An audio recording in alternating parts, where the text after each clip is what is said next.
Hey everyone!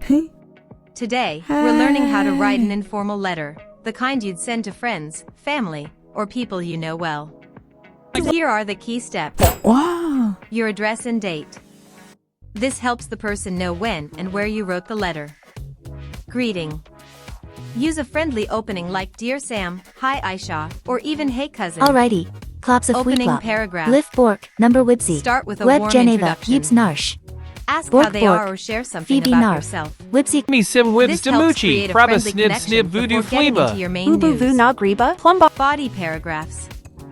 Talk about news, stories, feelings, or anything fun you want to share. Closing paragraph.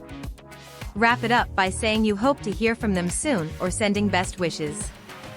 Sign off. End with best wishes, lots of love, your friend, or another friendly goodbye, then your name.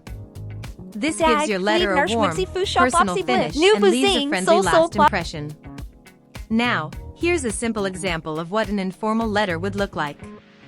25, Sunset Road, Sharjah, UAE. August 12, 2025. Dear Ahmed, I hope you're doing well. I wanted to tell you all about my trip to the mountains last weekend. It was amazing. We went hiking, saw waterfalls, and even had a campfire at night. I can't wait to hear what you've been up to. Write back soon. Your friend, Hassan. An informal letter is your chance to be yourself, warm, friendly, and personal. There's no need for strict rules, just write from the heart. Make sure to check out our previous video on how to write a formal letter. And see you next time on BrainFizz.